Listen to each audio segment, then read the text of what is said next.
अफगानिस्तान में Islamic state की branch Khorasan provinces यानी ISKP ने दावा किया है कि अफगानिस्तान पर तालिबान के कंट्रोल के बाद उसने तालिबान को निशाना बनाकर पहली बार हमला किया है। 19 सितंबर 2021 को ISKP ने दावा किया कि उसने नांगरहार प्रोविंस की राजधानी जलालाबाद में तालिबान को निशाना बनाकर IED धमाके करे हैं, जिसमें 35 तालिबान लड़ाके उनके मुताबिक या तो मारे गए हैं या घायल हुए हैं। तो आपको बता दूं कि तालिबान पर इस हमले से पहले IS ने दावा किया था कि उसने 26 अगस्त 2021 को काबुल एयरपोर्ट पर जानलेवा हमला किया था और 30 अगस्त को काबुल एयरपोर्ट पर रॉकेट दागे थे। पर अहम बात यह है कि काबुल एयरपोर्ट पर जिस सुसाइड बॉम्बर यानी आत्मघाती हमलावर के हमले में 13 अमेरिकी समेत 200 से ज्यादा लोग मारे गए थे, उस शख्स को 5 साल पहले भारत से अफगानिस्तान लाया गया था। लेकिन ISKP का कहना है कि काबुल एयरपोर्ट पर हुए उन हमलों में तालिबान को निशाना नहीं बनाया गया था। IS के मुताबिक ये हमला अमेरिका और उसके मददगारों को नुकसान पहुंचाने के लिए किया गया था। वहीं 19 सितंबर 2021 को नांगरहार प्रोविंस की राजधानी जलालाबाद में तालिबान को निशाना बनाकर किए गए हमले के ISKP के दावे पर अब तक तालिबान ने कोई बयान जारी नहीं किया है। लेकिन लोकल अफगान मीडिया ग्रुप्स ने नांगरहार में हुए IED धमाकों में लोगों के मरने को रिपोर्ट किया है। IS की समाचार एजेंसी अमख ने इन दावों को कंफर्म करने के लिए कुछ तस्वीरें भी जारी करी हैं। इससे पहले IS ने तालिबान पर 14 अगस्त 2021 को नांगरहार में हमले का दावा किया था, लेकिन तब काबुल तालिबान के कंट्रोल में नहीं था। इस्लामिक स्टेट खुरासान यानी ISK के प्लानिंग पहले अफगानिस्तान, पाकिस्तान, उसके बाद सेंट्रल एशिया के मुल्क तजाकिस्तान, कजाकिस्तान, किर्गिस्तान, उज़्बेकिस्तान और तुर्कमेनिस्तान में इस्लामिक खिलाफत कायम करने की है। सेंट्रल एशिया के बाद इस्लामिक स्टेट खुरासान के निशाने पर भारत जैसा बड़ा डेमोक्रेटिक मुल्क भी है।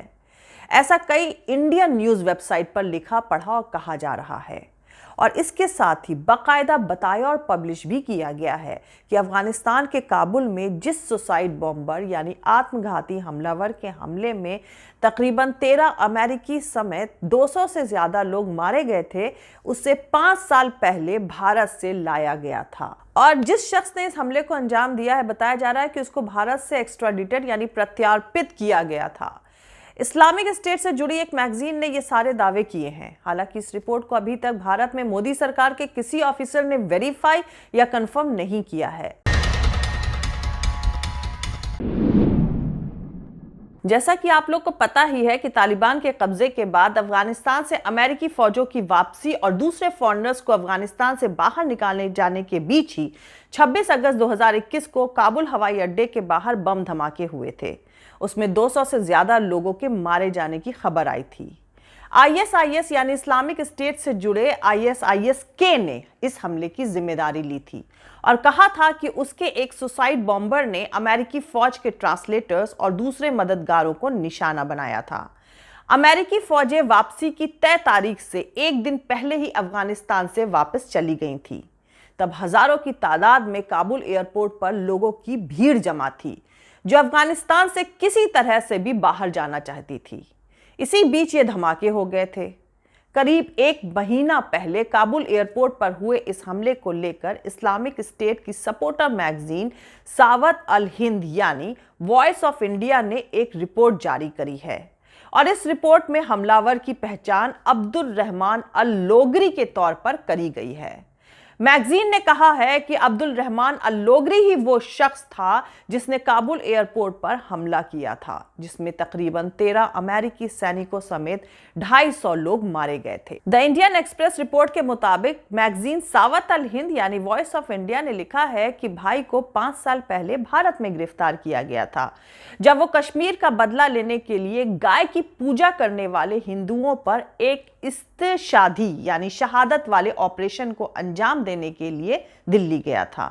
रिपोर्ट के मुताबिक 2017 में भारतीय खुफिया एजेंसियों ने इस्लामिक स्टेट के लिए काम करने के शक में दिल्ली के लाजपत नगर में रहने वाले एक अफगान सिटीजन को गिरफ्तार कर लिया था और बाद में उसे अफगानिस्तान एक्स्ट्राडिट किया गया था। और अमेरिकी सेना ने उसे अफगानिस्तान में हिरासत में ले लिया था। सावत अल हिंद ने कहा है कि भाई जेल में बंद रहा और रिहाई के बाद अल्लाह से किए गए अपने वादे पर खरा उतरने के लिए भाई घर नहीं गया, बल्कि उसने अपना ऑपरेशन अंजाम दिया।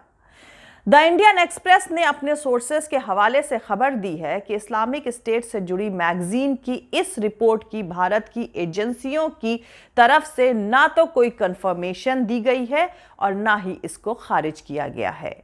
सोर्सेस के मुताबिक 2017 में भारत से एक्स्ट्राडिट किए गए अफगान सिटीजन से पूछताछ के बाद अफगानिस्तान में अमेरिकी फोर्सेस की तरफ से कई ऑपरेशंस आईएस के खिलाफ चलाए गए थे। द इंडियन एक्सप्रेस ने जुलाई 2018 में रिपोर्ट दी थी कि वो इस रीजन में हमलों को अंजाम देने के लिए पाकिस्तान में ट्रेनिंग के बाद भेजे गए 12 आईएस के गुर्गों के ग्रुप का हिस्सा था। अफगानिस्तान और नई दिल्ली में 18 महीने तक निगरानी रखने के बाद उसके बारे में यह जानकारी मिली थी और वो उस वक्त दिल्ली के लाजपत नगर में रह रहा था। वहीं दूसरी तरफ ब्लूमबर्ग के मुताबिक पिछले दिनों अफगानिस्तान के प्रेसिडेंट पैलेस में एक बैठक हुई थी जिसमें सरकार के पैटर्न को लेकर तालिबान के दो ग्रुप्स के बीच जबरदस्त डिफरेंसेस उभरे थे और आपस में झड़पें हुई थी, गोलियां चली, कई घायल हुए, कई लोग मारे गए। तालिबान की टॉप लीडरशिप पे डिफरेंसेस इतने ज्यादा थे कि मुल्ला अब्दुल गनी बरादर पर हमला हुआ, 2 गुटों में गोलियां चली, कुछ लोग मारे गए। जख्मी मुल्ला अब्दुल गनी बरादर इंसल्टेड फील करते हुए गुस्से में कांदाहार चले गए। मुल्ला बरादर का कहना था कि अफगानिस्तान की सरकार ज्यादा इंक्लूसिव होनी चाहिए ताकि देश के ज्यादा से ज्यादा लोगों का रिप्रेजेंटेशन कर सके।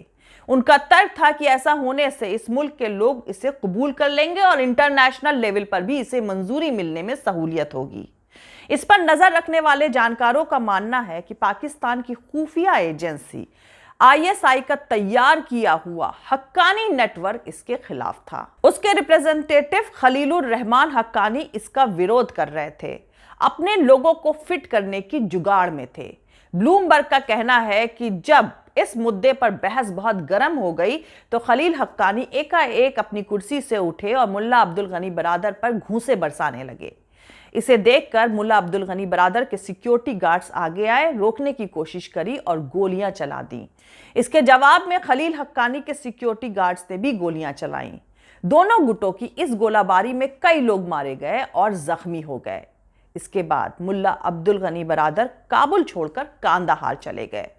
उन्होंने वहां तालिबान के सुप्रीम लीडर समझे जाने वाले मुल्ला हिब्तुल्ला अखुंडजादा से मुलाकात करी और खलील हक्कानी की शिकायत करी। अफगानिस्तान में यह अफवाह उड़ी कि मुल्ला अब्दुल गनी बरादर मारे गए। इसे दुरुस्त करने के लिए तालिबान ने पहले एक बयान जारी करके कहा कि ऐसा नहीं है, यह झूठ है, यह कोरी अफवाह है।